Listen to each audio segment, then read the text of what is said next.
Right, welcome back to the channel, and also welcome back to the series where I break down my Instagram reels. I released a reel a couple of days ago showcasing how Arps works, or what auxiliary playing is, by comparing a side by side of the dry and the fully fledged. And I said if it gets a lot of love, I'll break it down, and it's gotten a lot of love, so I'm breaking it down. Grab a drink, grab your popcorn, whatever's appropriate to the length of the video, grab some headphones and grab your notepad because I'm going through everything. Let's get into it. Okay, let's start by listening to the track itself, and then we'll break everything down section by section. I'll try and explain my choices and try and explain why I use a specific sound or this specific whatever. Okay.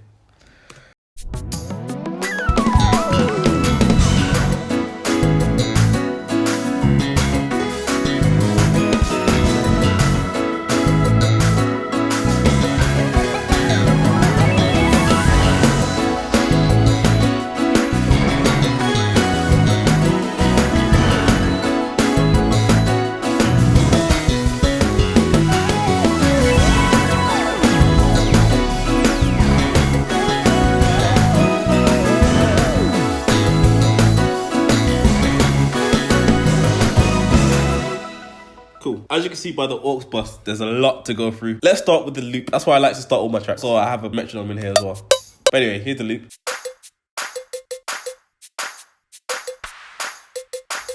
And that's the whole loop. I think it was Mike Burrell who I learnt this from by watching some of his stuff. Instead of just having like a loop, a 4-bar loop, and looping that throughout the whole song. I have some interesting things here that happen only like once a bar or once a chorus or something. Do you know what I mean? It keeps the listener engaged. For instance, this big clap that I have in there, that only happens every other bar. It's quite low down in the mix. You can't really hear it, but if you're listening out for it, you can. This triangle as well, or it's not even a triangle, it's a wood block or a cowbell.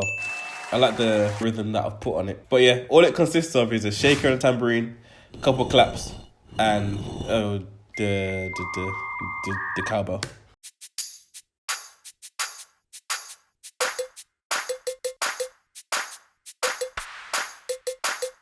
Yeah, that's everything. I didn't want the loop to get in the way of the track too much, but I still wanted to feel good by itself. Sometimes you want the loop to be in the way or to be the forefront. Every track's different. You can take tips and tricks from each breakdown, but each track will be different and you'll treat it differently. And this is how I want to treat this track. Okay, drums. This is the demo drums that I did for the first part of the comparison. Also, YouTube family, if you haven't watched the Instagram reel, or it should be on shorts as well, I think, if I upload the shorts, go watch it and you'll understand what I'm talking about. Yeah, that's just demo ones. This is the actual drum. I did play that on key drum, by the way. Just a little flex. I did play that. I'm not a drummer. There may be some rudiments that I missed out. I apologize. So anyway, that's the drums. This patch is for my Jupiter. Shout out to Courtney, by the way. He's the one that helped me find it. He sent me a video. It's Kurt Franklin's band, and I don't think the bass player was there. So one of the aux players, he had a Jupiter and he had this patch on his bass, and he had this patch on his keyboard, and it was this bass, and we were trying to find it for ages. And yeah, Courtney just sat down on my keyboard one day and went through every single bass patch and found it. So shout out to Courtney. But yeah, who sounds like?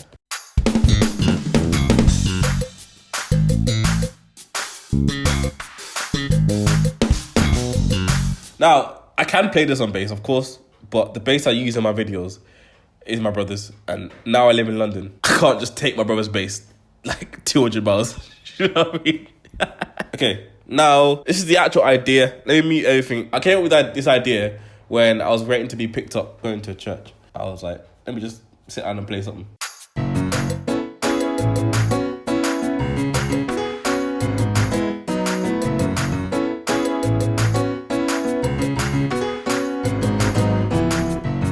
That's the whole idea. And when I made this idea, I already had the aux in my head, or what I wanted it to go, sort of. Sometimes you have that epiphany. Sometimes when you make a track, you think, how am I going to finish this? This is the opposite. I was like, I knew where I wanted it to be. This keys patch, I'm not going to tell you what it is. Guess it in the comments, and I'll pin the right answer. Some of you might know it, but I'm not going to say what it is. I like having my piano sound. But anyway, let's play the dry track by itself.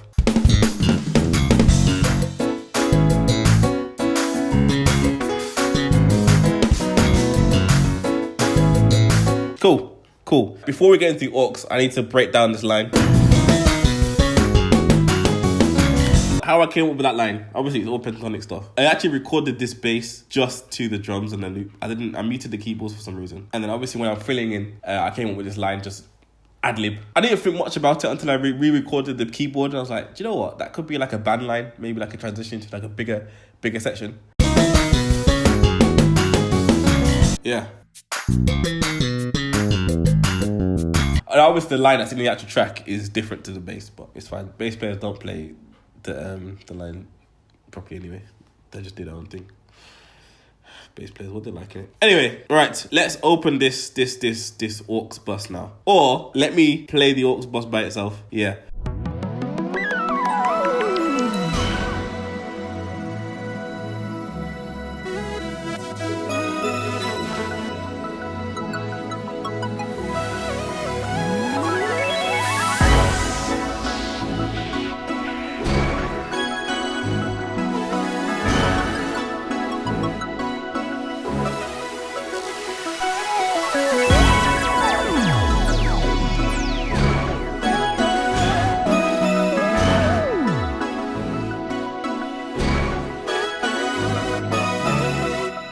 Cool. Now, I'm gonna open it. You may think these are all like special sounds that I've used. Some of the sounds that you're hearing, I used them for the first time. I don't have special patches. Obviously, you can see on the left, I've got patches that I use often, but I like experimenting. There's too many sounds out there to stay in the bubble. Like, obviously, yes, have your staple sounds or signature sounds that everyone can feel, oh yeah, Myron uses that, or I don't know, Jordan uses that. Do you know what I mean? I'm always experimenting. I'm always trying to find, oh, this is nice, or this sound is so weird, but I'm going to try and find out how to use it. Anyway, let's start with the pads. I really don't, I should gatekeep, but the way you get that sound, it's not a pitch bend. It is a pitch bend, but I forgot what patch this is. No, it's atmosphere. It is atmosphere. All you have to do is bounce it in place and then put a fade on it and then speed up this fade. That's all you have to do. So when you put the fade on, just like options it or whatever, right click and then speed up. That's all you have to do. Because obviously fade in is the normal one, but speed up has that, because you get that. Yeah, cool. Let's just go down the list. People think I have endless patches. I don't have endless patches. I'm a Logic stock user. We've paid too much money for Logic to not use it, to use external stuff. Now, there's nothing wrong with the external stuff, and you need it. I use Atmosphere in some of these sounds, but please don't sleep on Logic stock sounds. Don't sleep on their plugins. Don't sleep on their audio effects. Do not sleep on Logic, please. I'm begging you. You don't need all the bells and whistles. You do need bells, but you don't need the bells and whistles to start creating aux or start creating nice sounds. Bro, most of this stuff is alchemy and my keyboards. Like, don't sleep on people. Oh, my days. I'm so passionate about this. I don't know why, but like alchemy. Look at all these sounds, bro. Look at all these sounds. You want to skip and go straight to atmosphere? Nah, bro. Learn how to use this. Let me just go to leads. Why do you need atmosphere? Why do you need it? So much stuff. Anyway. I have a background up just to keep momentum going in the track. A lot of aux is mixing. If you have that too loud, you just ruin the track. You can hear it fade off at the end when the track finishes. It's only there to give momentum. A lot of aux is mixing and feeling. Like, sometimes there's sounds that you won't even hear. Jamal Kimbrough is good at this. Like, if you watch his breakdown on how he did Your Great Name, there's some sounds that you never would have heard in the actual track because they're so mixed down. But if you mute them, it changes the whole feeling of the song. Something just happened, and I don't know what happened. I just felt it. That's what I'm trying to go for when I do aux. It's like what's in the track that you can feel but you can't hear. And this is something.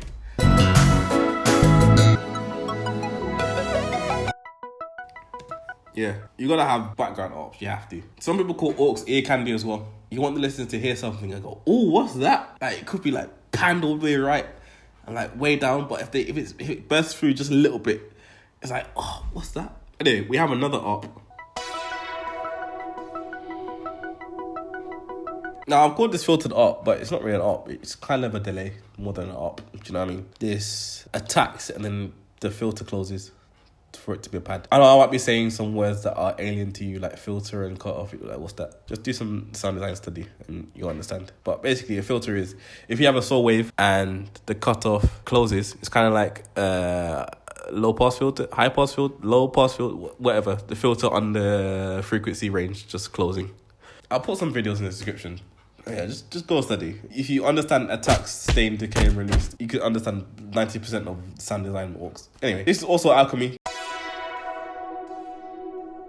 Bit of a ping pong delay. Ding, ding, ding, ding, ding.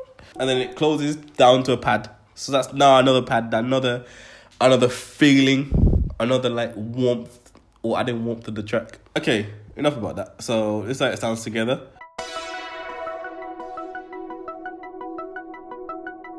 Now, as I'm going through these sounds, I want you to re-listen to the track and try and hear all these things, try and decipher them. We keep replaying the track, keep replaying the reel and be like, oh yeah, now I hear it, now I hear it. Yeah.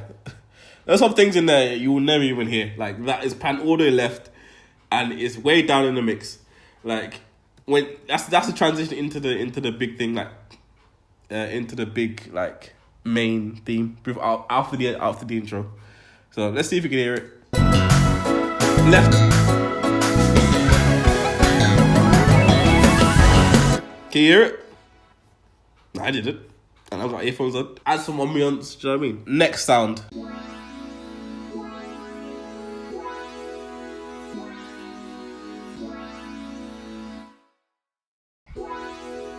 Now, this one, again, alchemy. Again, I keep saying, don't sleep on alchemy.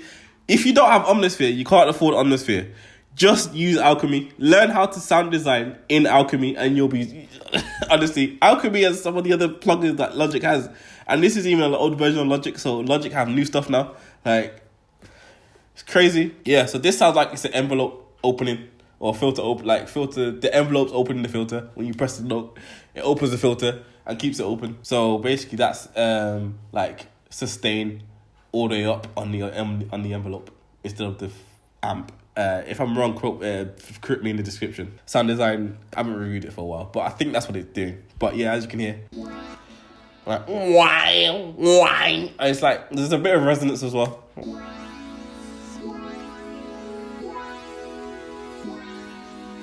That comes in with the up.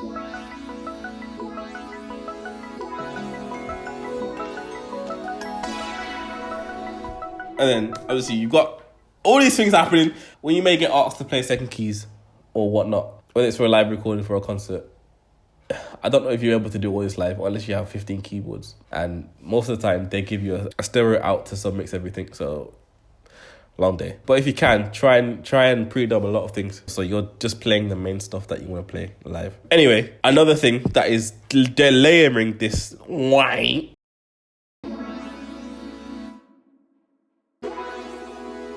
I want to say that's an LFO doing that. With the delay on, as you can hear. But it just adds... As I said, all of this is just added. Think of it like this. I did a module in uni in arranging and composing. And the composing side, which we did, we fleshed out a piano-like melody into a full orchestration. Sorry, it's arranging orchestration, not composing. Every time my lecturer said, like, why he would do something, it's just for colour. Like, he'd put, okay, change the melody to the flutes and then change it to the double bass. It's just colour. This bar will be clarinets, this bar will be harp, this bar timpani within the melody. Why not? Do you know what I mean? It's colour. So all of this, I don't think there's a right way to do it works. As long as you're out the way, but you're supporting everything and it sounds cohesive, I don't think there's a right way to do it. There's 100% there's a wrong way to do it. More pads adding that high end. So when we get into the main melody or the main chorus, main body of the song, you got high end instead of just being... You've got like high end up there. It's just give it some lift. Give it a lift. Do you know what I mean? Make sure it's like whistly as well, because you don't want harsh, but it's like a throaty instead of a teethy. I'm waffling, bro. Yeah. So let's play all that so far. What we've got.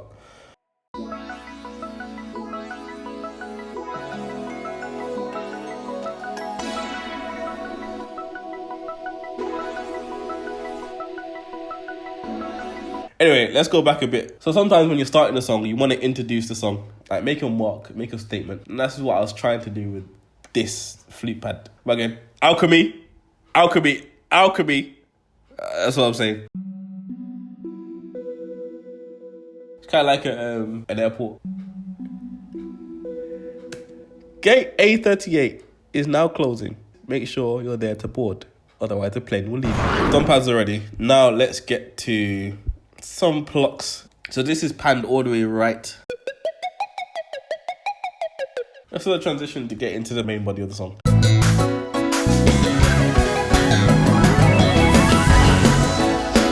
And then we're in. Let's keep doing some trinkets. We've got a lead here. Originally, I wanted it to be a main lead, but I realized I had too much saw and that would become grating on the ear. So I just have it as a secondary lead that you might hear, you might not.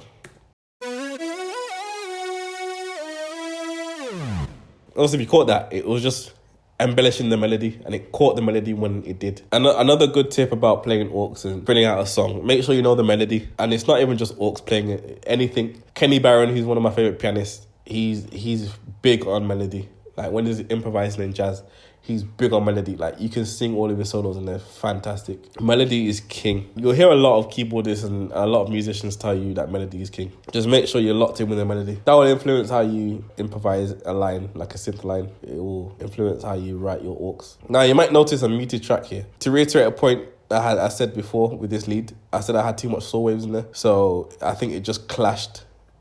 This is what it sounds like anyway. It just clashed with... You probably wouldn't have been able to hear that, but in my head, it just clashed. So I said, let's leave it out. More leads. There's so many leads. You want a range of textures. You don't want to just have pads and pads only, because that will get too muddy. You don't want that. You need balance. And that was the intro lead, giving like a harmonic contrast to the actual melody.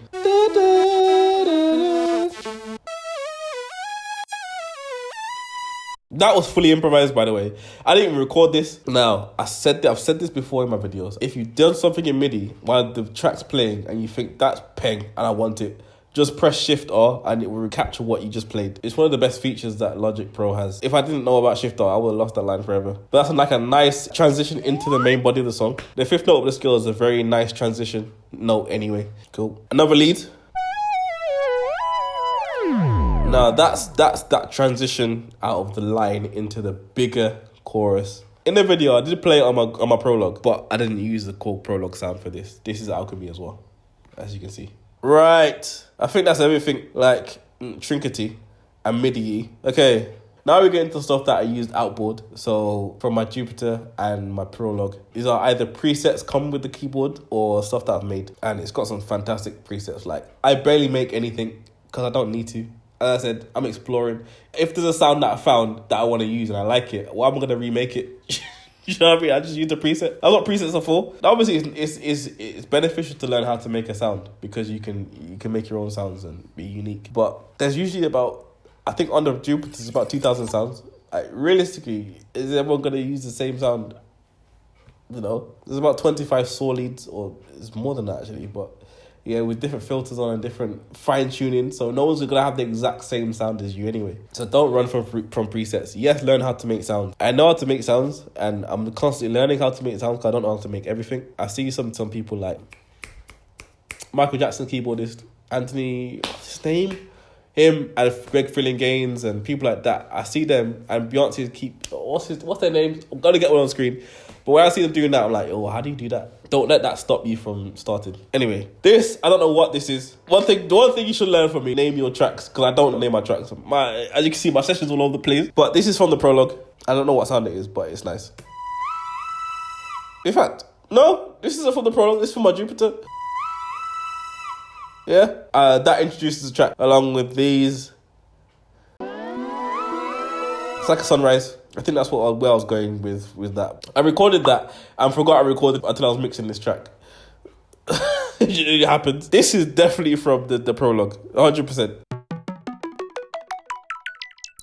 As you can see, it's not even in time, but who cares? You know what I mean? It gets mixed down so far. There are some things that don't need to be in time and don't need to be perfect. Go and watch David Alton's breakdown of Lord You're Good There's some orc stuff that it doesn't there that's not even perfect, but when it's mixed with the whole track, it sounds perfect. If it was perfect, if it was not perfect, it wouldn't have the same impact. This track is very plucky. There's plucks everywhere. I can open the whole track. I played something throughout the song, but I didn't like it, so I just cut it down to what it is. But that clashes with everything. Yeah, as you can see, I played the whole thing and cut the bit that I like, which is fine. There's nothing wrong with that. I worked with guitarists before. They send me too much, which is good. They always do it on purpose. They send me too much so I can cut out what I want. This is my lead. It's called Dark Lead. I made this. I did see an Instagram comment asking about effects and stuff. So this is just a delay. On the prologue, it has time and depth. Depth is how loud you hear it and how long you hear it for. Time is the length of the delay. So it's got a short delay. That's why you can hear it. If you had a longer delay, you would hear the line, and then like 4 seconds later, you hear the line again. And then at the end, you've got this.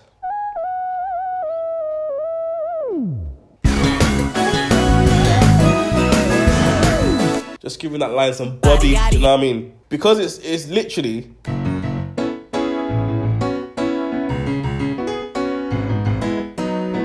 That's all it is. That's going to get boring very quickly if you don't add some accents here, take some things away here, emphasize this line or this note or this part of the give it some disparity. I don't know what this is. Go on, you should learn name your tracks. Oh yeah, I do. In the video, before you come for my neck, in the video I did play every note correctly on the scale upwards, the pentatonic scale upwards. By the way, all that is an E major pentatonic down and up, starting on the fifth. It starts on the fifth, up, starts on the fifth from the bottom as well. Now, to make things easier, all I did was take this and reverse it. So that's why it has this effect on it. That's the thing about orcs. You can use some of these techniques to your advantage. When you hear live arrangements of people like Kendrick Lamar or Doja Cat or people like that, what they'll do to make a bigger impact is they'll just having a hit like this. They'll have it reversed before you hit it. That creates anticipation. It's like, oh yeah, it's gonna hit. The arranger has set the listener up to hear the hit.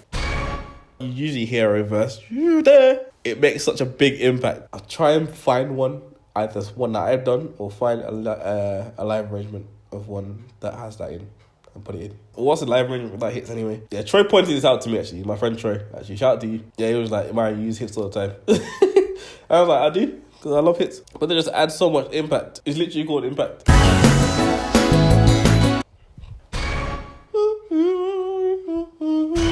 Now we get to the meat of the orcs. The rest of it was like your gravy, your cranberry sauce, the trinkets. This is really the meat and potatoes of the orcs. Now usually your meat and potatoes of the whole band is like keys, bass, drums. You know what I mean? And your trinkets are orcs and anything else like horns and stuff. But even in orcs, it's like one of them dolls, like what's it called? The Russian dolls. Yeah, even in that you have meat and potatoes of orcs and you have trinkets of orcs. Like the trinkets of your orcs are leads and bells and whatnot. They, some airy fairy stuff. To be fair, let me show you the bells before I show you this. They're not my usual bells. I did create some new bells for this. I don't think I created them though. I think I just found the presets obviously and just tweaked them so they're not as harsh, but they'll still be resonant. Yeah, I played that wrong. So I just crossfaded it. It said, don't be scared of the crossfade. It was telling it's don't be scared of it. Just don't rely on it. But your favourite drummer crossfades, that's what I'm saying. Yes, that's what I should say. With bells, don't overdo it. Obviously with orcs in general, don't overdo it. But especially with bells, it will become so boring if you overdo it. Think about what you're accenting. Like even in this, I didn't accent everything. I didn't accent all that for the whole song. I accented some of it. So you got...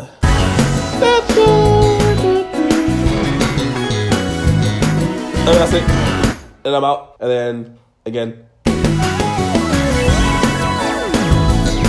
And then because the chorus is a bit bigger, I made the bells a bit bigger. So I'm gonna accent more of the line.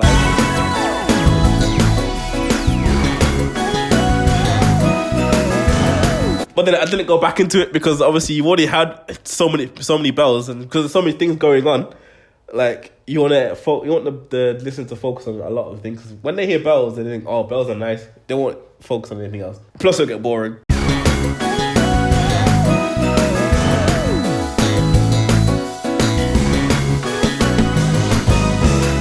Obviously, you want to finish it with everyone in, ideally.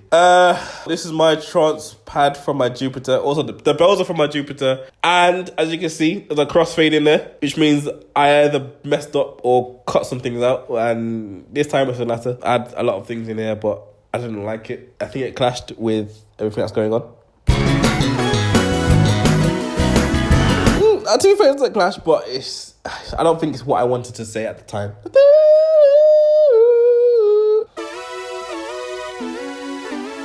But yeah, it's not what I wanted to say, so I just cut that in half. Yeah. And then that line, I didn't want everyone doing it at the same time, because obviously it gets bigger. So everyone's doing it at the same time, and then it goes into a big section and it's not as big. You know what I mean? So I just had this lead that we've looked at already. Accent the next bit of it, and then I have a big glissando out of it. Massive glissando out of it. Massive glissando. So it's like, that is still in the last section, but everyone else has moved on. The trance is doing the lead as well. Now, obviously it's a pad, so it's not a monophonic. There we go. It's not a monophonic sound, but I like the sound of it. Transition, we have...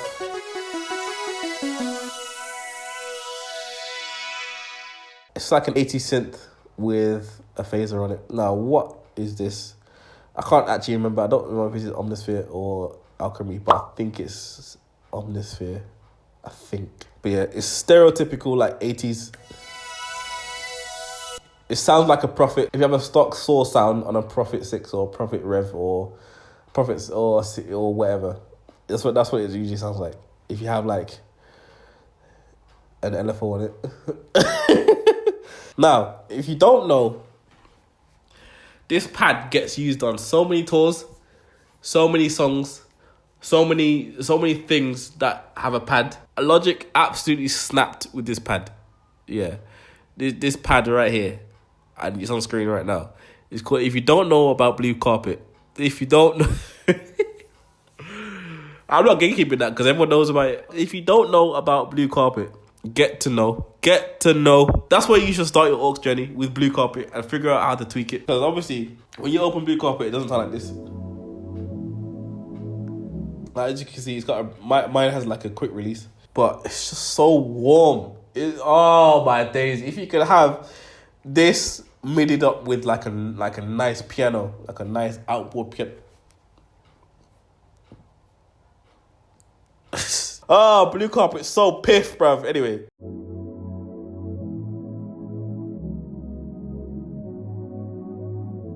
Now, with pads, you don't want to do the most, but that's where discussion comes in. But anyway, let's just play the meat and potatoes. I know you've been waiting for this, so yeah.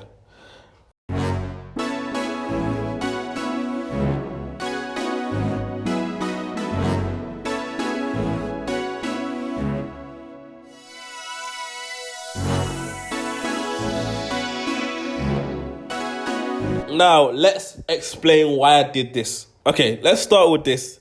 This patch is, if you hear like EDM stuff, or if you hear like pop EDM or pop dance, like Becky Hill stuff, or Ella Henderson, or Rudimental, or people like that. They'll use a low impact horn like this, like bow bow bow bow bow bow bow bow bow bow bow bow.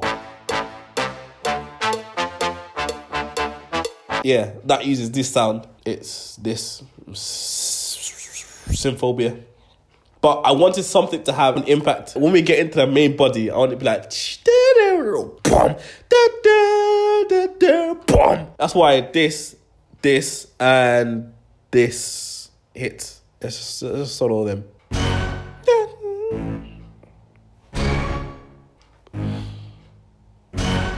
Just give it that low impact, that low rumble that we're always looking for.